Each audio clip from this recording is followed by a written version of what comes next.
प्रीति Rathi case 2013 का वह case जिस पर पूरा देश रोया था।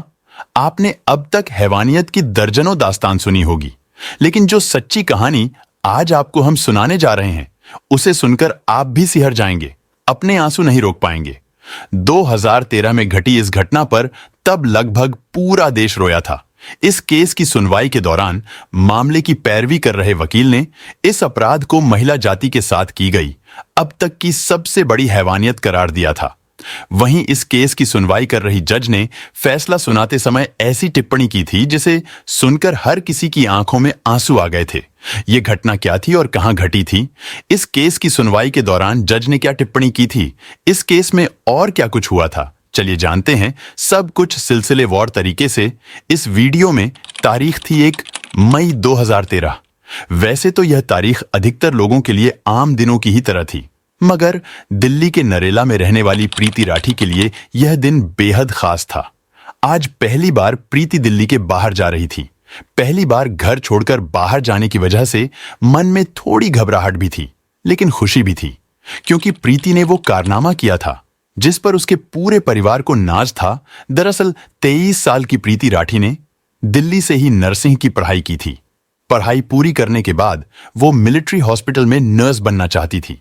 इसके लिए उसने तैयारी भी शुरू कर दी थी। इसी दौरान इंडियन नेवी में नर्स की वैकेंसी निकली। प्रीति राठी ने भी इस जॉब के लिए अप्लाई किया और एग्जाम में शामिल हुई और सफल भी हुई। प्रीति नेवी में बतौर नर्सिंग ऑफिसर सिलेक्ट कर ली गई। अब सभी कागजीय कार्यवाही पूरी हो चुकी थी और अब प्रीति को मुंबई के कोलाबा में स्थित नौसेना ऑफिस में रिपोर्ट करना था और उसे आईएनएस मुंबई में बतौर सेकंड लेफ्टिनेंट ड्यूटी ज्वाइन करनी थी। इसी वजह से प्रीति मुंबई जा रही थी, जो कि परिवार की बेटी पहली बार दिल्ली से बाहर जा रही थी। इसलिए प्रीति को मुंबई तक छोड़ने पिता अमर सिंह राठी, चाचा विनोद कुमार दहिया और चाची सुनीता दहिया भी साथ में जा रहे थे। इन सभी को गरीब रथ एक्सप्रेस से मुंबई के बांद्रा स्टेशन पर पहुंचना था।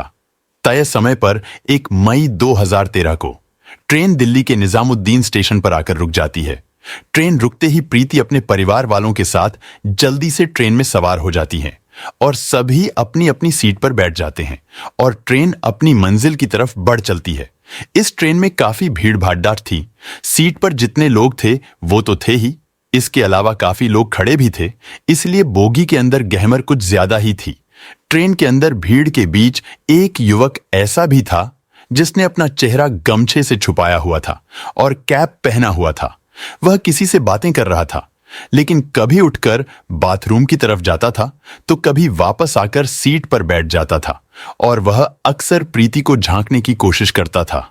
यह बात प्रीति के परिवार वालों ने भी नोटिस की थी और वह कुछ ज्यादा ही सतर्क हो गए थे। खैर, भीड़ भाड़ और गहमा गहमी के बीच सभी लोग लगभग सो गए और इधर ट्रेन भी अपनी मंजिल की तरफ तेजी से बढ़ते हुए मुंबई पहुंच जाती है।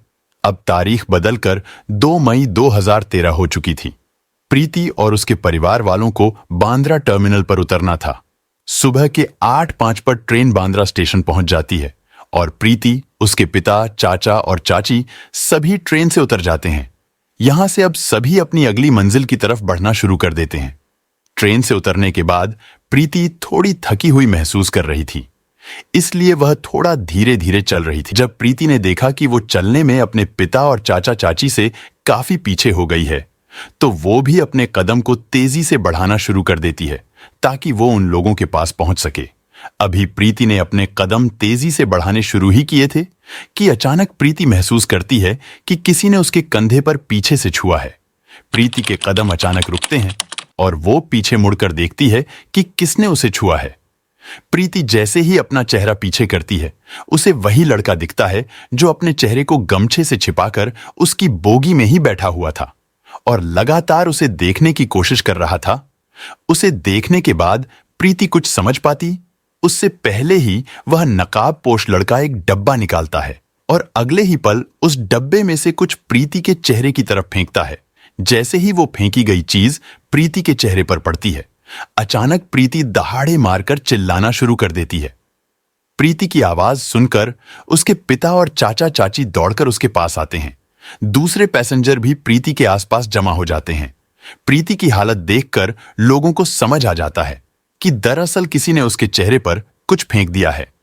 प्रीति के पिता और चाचा चाची जैसे ही प्रीति को संभालने की कोशिश करते हैं, प्रीति के पिता और चाचा तुरंत उसे उठाते हैं और स्टेशन मास्टर के ऑफिस में लेकर चले जाते हैं, क्योंकि प्रीति काफी तकलीफ में थी और जख्म काफी गहरा लग रहा था। इसलिए रेलवे अधिकारी तुरंत प्रीति को दूसरे अस्पताल भेजने की तैयारी शुरू कर देते हैं। स्टेशन से सभी घायलों और प्रीति को भाभा हॉस्पिटल के लिए भेज दिया जाता है, लेकिन प्रीति की हालत बहुत ज्यादा गंभीर थी, इसलिए उसे भाभा हॉस्पिटल की बजाय पास के ही गुरु नानक हॉस्पिटल में भर्ती करवाया जाता है। उधर वो नकाबपोश लड़का प्रीति पर एसिड फेंकने के बाद भागने लगता है। तभी प्रीति की चीख सुनकर ठीक प्रीति के नजदीक खड़े समीर शेख नाम का एक युवक तुरंत उस डब्बे को उठाकर समझने की कोशिश करता है कि अचानक से हुआ क्या है। तभी डिब्बे से एसिड समीर के हाथों पर भी गिरता है। वो तुरंत डिब्बा नीचे फेंकता है और समझ जाता है कि इस लड़की पर एसिड अटैक हुआ है, और वो तेजी से उस नाकाबपोश व्यक्ति के पीछे भागना शुरू कर देता है। साथ ही चिल्लाता है, सलीम सलमान, उसे पकड़ो। दरअसल सलीम और सलमान भी समीर के साथ थे, इसलिए समीर को जब यह एहसास होता है कि लड़की पर एसिड अटैक हुआ है, तो वो नाकाबपोश के पीछे भागना शुरू कर देता है। साथ ही अपने दोनों जानने वालों को भी उस नकाबपोश लड़के को पकड़ने के लिए कहता है। वो लोग भी उस नकाबपोश का पीछा करने लगते हैं, लेकिन कुछ ही पलों में वो नकाबपोश उन सभी को चकमा देकर भाग जाने में कामयाब हो जाता है। समीर शेख, सलीम और सलमान, ये तीनों नाम याद रखिएगा, क्योंकि इस केस में इन तीनों ने आगे महत्वपूर्ण भूमिका निभाई थी। प्रीति को गुरु नानक हॉस्पिटल में एडमिट करवा दिया जाता है। इधर पुलिस मौके पर पहुंचकर स्पॉट पंचनामा बनाना शुरू कर देती है। समीर के जख्म ज्यादा गहरे नहीं थे, इसलिए उसे हॉस्पिटल से कुछ ही देर बाद छुट्टी मिल जाती है और उसे पुलिस वापस घटनास्थल पर लेकर आती है और उसके बयान के आधार पर पंचनामा दर्ज करना शुरू कर देती है। इसके अलावा पुलिस वहां से सबूत भी इकट्ठे करती है। चूंकि प्रीति को भाभा हॉस्पिटल ले जाने के लिए कहा गया था, लेकिन उसकी हालत ज्यादा गंभीर थी, इसलिए जल्दबाजी में गुरु नानक हॉस्पिटल ले जाया गया था। लेकिन समस्या यह थी कि गुरु नानक हॉस्पिटल में बर्न यूनिट नहीं था और वहां कई अन्य सुविधाओं की भी कमी थी। इसीलिए कुछ देर के बाद प्रीति को गुरु नानक हॉस्पिटल से मसीना हॉस्पिटल रेफर कर दिया जाता है। मसीना हॉस्पिटल पहुंचने ही प्रीति का इलाज शुरू होता है। इधर पुलिस भी प्रीति का बयान दर्ज करने के लिए मसीना हॉस्पिटल पहुंचती है, लेकिन जख्म इतना गहरा हुआ था कि प्रीति की आवाज जा चुकी थी। प्रीति का चेहरा बुरी तरीके से जल चुका था, साथ ही उसके गर्दन पर भी गंभीर घाव हुए थे। इस कारण प्रीति का बयान दर्ज नहीं किया जा सका। प्रीति के शरीर पर जरूर गहरे जख्म हुए थे, मगर प्रीति का हौसला अभी टूटा नहीं था और वह पूरे जज्बे और हिम्मत से लड़ रही थी। अब प्रीति चाहकर भी कुछ नहीं बोल पा रही थी, तो उसने हाथों से लिखने का इशारा किया। इसके बाद प्रीति को पेन और पेपर दिया गया। प्रीति लिखकर अपने माता पिता और डॉक्टर से बात करने लगी। साथ ही एसिड अटैक की खबर मीडिया में भी फैल चुकी थी और धीरे धीरे यह खबर टेलीविजन और अखबारों की सुर्खियां बनने लगी। देखते ही देखते देश भर में यह मुद्दा छा गया। लोग एसिड अटैक के खिलाफ सड़कों पर उतरने शुरू हो गए और देश के कई हिस्सों में विरोध प्रदर्शन किया गया और जल्द से जल्द प्रीति के गुनहगारों को गिरफ्तार करके सजा देने की मांग शुरू की गई। पुलिस पर भी भारी दबाव था कि वो तुरंत अपराधी को गिरफ्तार करें, लेकिन समस्या यह थी कि अपराधी का कहीं से कोई क्ल्यू नहीं मिल रहा था। हालांकि घटना के समय स्टेशन पर मौजूद कुछ गवाहों के बयान के अनुसार अपराधी का स्केच पुलिस ने तैयार करवा लिया था और अपराधी की तलाश शुरू हो गई थी, मगर पुलिस के हाथ खाली थे। इसी बीच 4 मई 2013 को पवन कुमार नाम का एक लड़का प्रीति की बहन तनु को फोन करता है और प्रीति के बारे में पूछता है कि वो कैसी है। पवन कुमार बीटेक का स्टूडेंट था और प्रीति से उसकी पुरानी जान पहचान थी। इस बात की जानकारी तनु अपने पिता अमर सिंह राठी को देती है और अमर सिंह जांच कर रहे पुलिस अधिकारियों को भी इस बात की जानकारी देते हैं कि पवन कुमार नाम के एक लड़के ने फोन करके प्रीति का हाल चाल पूछा है। यह जानकारी हाथ लगने के बाद पुलिस वह स्केच जो गवाहों के बयान के आधार पर बनाया गया था प्रीति को दिखाती है और प्रीति से पूछती है कि क्या तुम इन्हें पहचानती हो। जवाब में प्रीति बोर्ड पर 3 नाम लिखती है, सत्यम, अंकुर और पवन कुमार। प्रीति के अनुसार स्केच में दिख रहा लड़का इन तीनों में से कोई एक था। इसलिए पवन कुमार को शक के दायरे में लेते हुए पुलिस जांच शुरू कर देती है और तुरंत पवन कुमार की तलाश में लग जाती है। कुछ दिनों की खोजबीन के बाद 9 मई 2013 को पुलिस पवन कुमार को गिरफ्तार कर लेती है। इस गिरफ्तारी की खबर के बाद लोगों का गुस्सा और भड़क जाता है और वो जल्द से जल्द अपराधी को कड़ी से कड़ी सजा दिलवाने की मांग करना शुरू कर देते हैं। लोग प्रीति को जल्द से जल्द स्वस्थ होने की भी दुआएं कर रहे थे, मगर प्रीति की हालत दिन प्रतिदिन बिगड़ी ही जा रही थी।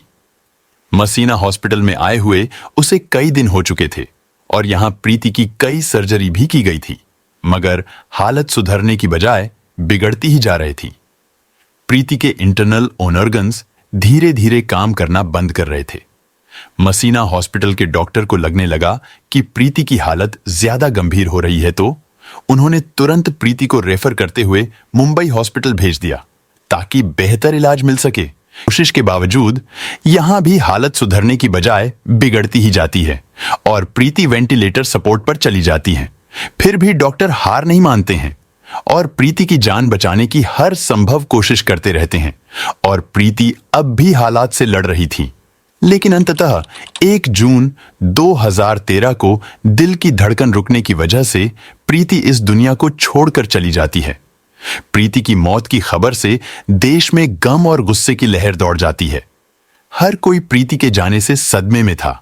प्रीति की मौत के बाद पोस्टमार्टम किया जाता है और उसके शव को अंतिम संस्कार के लिए दिल्ली लाया जाता है, लेकिन प्रीति के घर वाले मामले की सीबीआई जांच की मांग करते हुए अंतिम संस्कार करने से मना कर देते हैं और प्रीति के शव के साथ ही एक प्रदर्शन रैली निकाली जाती है।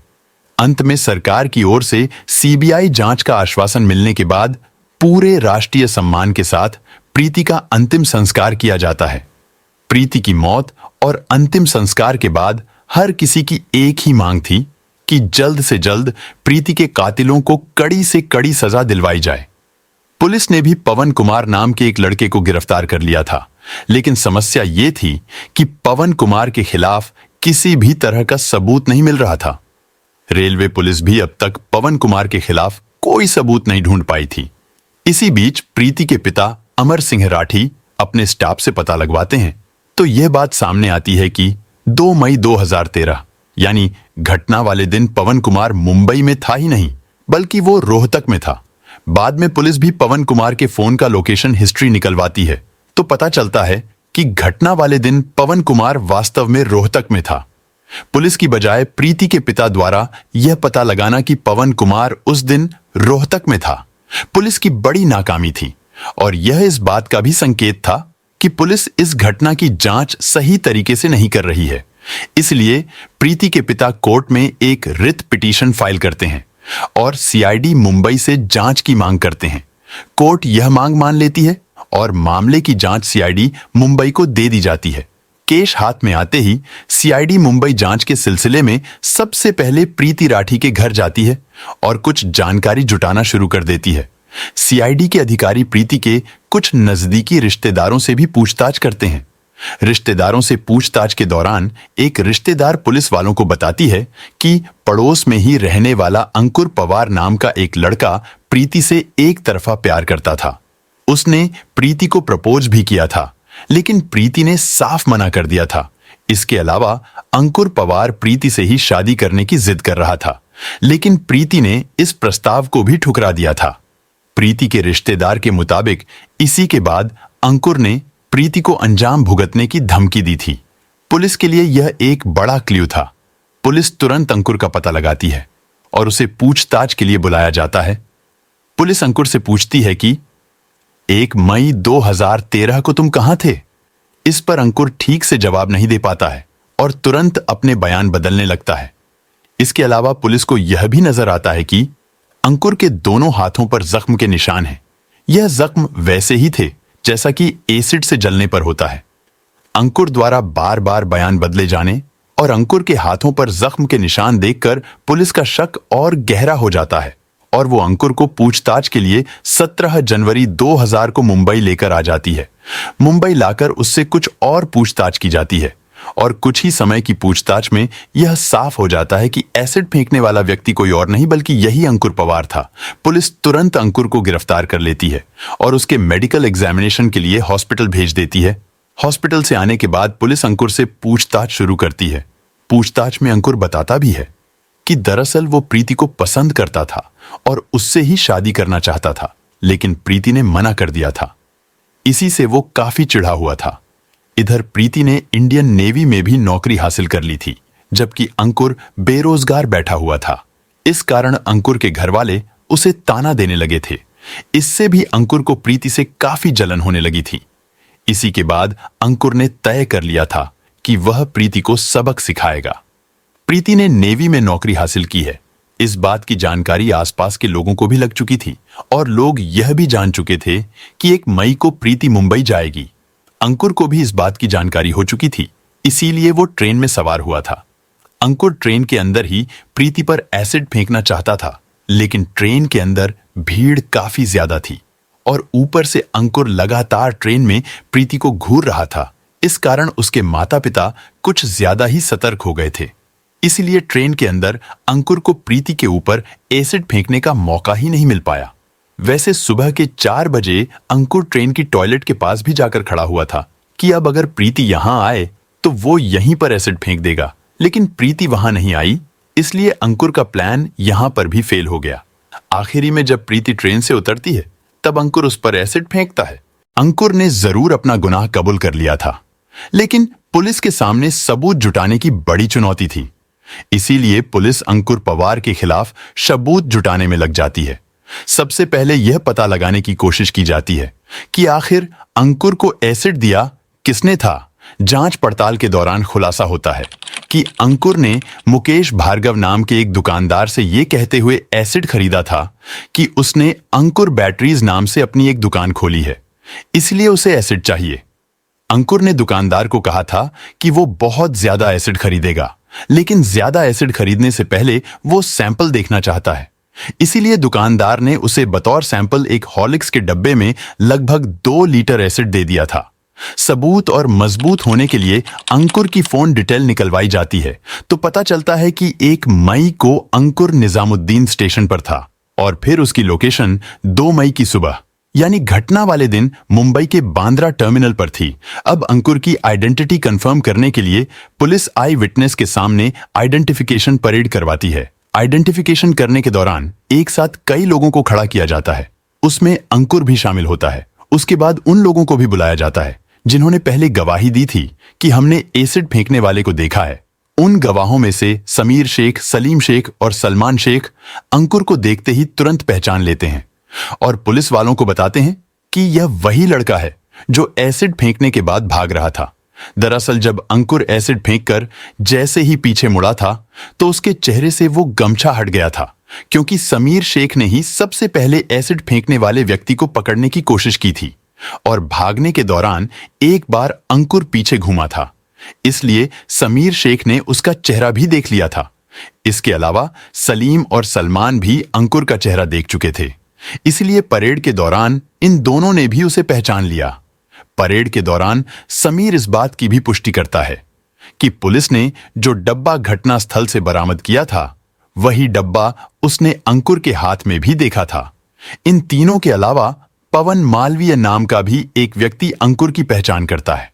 इसके अलावा एक और व्यक्ति परेड के दौरान अंकुर की पहचान करता है और इस बात की गवाही देता है कि अंकुर उस रात ट्रेन में मौजूद था, क्योंकि लगभग 4 बजे उन्होंने अंकुर को टॉयलेट के पास खड़े देखा था। सभी पुख्ता सबूत इकट्ठा करने के बाद पुलिस इसमें अंकुर पवार को मुख्य आरोपी बनाते हुए चार्जशीट फाइल की जाती है और मामले की सुनवाई special city civil and session court greater Mumbai में शुरू होती है।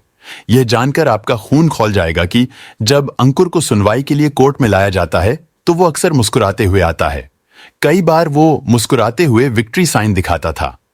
कोर्ट में सुनवाई के दौरान पुलिस की ओर से कुल 37 गवाह पेश किए जाते हैं। कोर्ट में भी आकर समीर, सलीम और सलमान शेख अंकुर की पहचान करते हुए गवाही देते हैं। सभी सबूत और गवाहों को देखने के बाद आखिरकार स्पेशल कोर्ट द्वारा प्रीति राठी के अपराधी अंकुर पवार को आईपीसी की धारा 302 और धारा 326 बी के तहत दोषी पाते हुए मौत की सजा सुनाई जाती है और 5,000 का जुर्माना भी लगाती हैं। यह भारत के इतिहास में पहली बार था जब किसी एसिड अटैकर को फांसी की सजा सुनाई गई थी। इस मामले में पैरवी कर रहे स्पेशल पब्लिक प्रोसिक्यूटर यम चिमलकर ने अंकुर की इस दरिंदगी को किसी भी महिला के खिलाफ की गई अब तक की सबसे बड़ी हैवानियत करार दिया था। वहीं इसी मामले की सुनवाई कर रहे जज ने फैसला सुनाते हुए टिप्पणी की थी कि इस एसिड अटैक की वजह से प्रीति का चेहरा इतनी बुरी तरीके से जल चुका था और इतना भयावह हो चुका था कि अगर प्रीति ने अपना चेहरा देख लिया होता तो शायद वो उसी दिन मर जाती। ये टिप्पणी अंकुर की दरिंदगी को बताने के लिए काफी है। अंकुर पवार कितना बड़ा शैतान और पत्थर दिल इंसान था, इसका अंदाजा आप इस बात से भी लगा सकते हैं कि जब जज ने उसे फांसी की सजा सुनाई तो उसके चेहरे पर जरा भी डर का भाव नहीं था। उसने प्रीति के साथ जो कुछ भी किया उसे इसका भी अफसोस नहीं था। वह कोर्ट में बड़ी बेशर्मी से मुस्कुरा रहा था। उसकी एक क्रूर हंसी प्रीति के परिवार वालों के जख्म पर नमक जैसी थी। मुंबई सेशन कोर्ट से भले ही अंकुर को फांसी की सजा मिल गई, मगर अंकुर ने मुंबई हाई कोर्ट में इस फैसले के खिलाफ अपील कर दी। हाई कोर्ट में इस मामले की सुनवाई जस्टिस वीपी धर्माधिकारी और जस्टिस पद नायक कर रहे थे। इस मामले की लंबी सुनवाई के बाद जनवरी 2019 में बॉम्बे हाई कोर्ट ने सेशन कोर्ट के फांसी के फैसले को उम्र कैद में बदल दिया। वैसे जिस दर्द से प्रीति गुजरी थी और जिस दर्द से प्रीति के माता पिता को गुजरना पड़ा, उस दर्द के सामने शायद उम्र कैद की सजा तो क्या फांसी की सजा भी कम ही होती। दोस्तों, इस वीडियो के बारे में आपकी क्या राय है? कमेंट बॉक्स में जरूर बताएं। वीडियो को लाइक और शेयर जरूर करें। अगर आपने अब तक इस चैनल को सब्सक्राइब नहीं किया है तो जाने से पहले चैनल को सब्सक्राइब जरूर कर लें ताकि हम लगातार इस तरह की वीडियो आपके लिए लाते रहे। धन्यवाद।